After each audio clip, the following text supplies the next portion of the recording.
யாருங்க இந்த விகர்ணன்? மகாபாரதத்தில் கௌரவர்களில் ஒருத்தர் தான் இந்த விகர்ணன். கண்ணு தெரியாத இருக்கிற திருதராஷ்டிரன் மற்றும் அவருடைய மனைவி காந்தாரிக்கும் பிறந்த 100 குழந்தைகளில் ஒருத்தவங்க தான் இந்த விகர்ணன். அத்தி பூத்தார் போல் அவங்க கௌரவர்கள்லேயே ரொம்ப நல்லவர்னு சொல்லலாம். அதர்ம கூட்டத்தில் ஒரு தர்மம் மாறாமல் இருந்தவர் அப்படின்னு சொல்லிட்டு பேர் போனவர். எதனால் அப்படி சொல்கிறாங்க அப்படின்னா, ஃபர்ஸ்ட் அவர் அந்த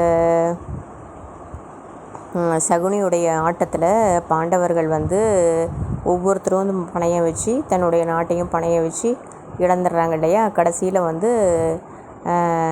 தன்னுடைய மனைவியையும் பாஞ்சாலியையும் பணையம் வைப்பாங்க. அப்போது அவர் சொல்லுவாராம், அர்ஜுனா, உன்னைய நீ பணையம் வைக்கிறது ஓகே, பட் ஆனால் உனக்கு உன்னுடைய மனைவியை பணையம் வைக்கிறதுக்கான உரிமை எதுவும் கிடையாது அப்படின்னு சொன்னாராமா.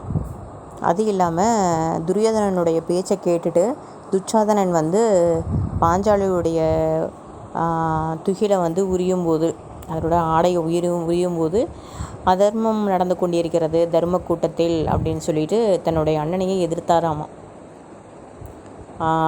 இதற்காக ஏன் பீஷ்மர் அந்த மாதிரி தர்மம் வாய்ந்தவர்கள் இருக்கிற கூட்டத்தில் இருக்கிறவங்க ஏன் பேசுறதில்லைன்னு சொன்னாராமா.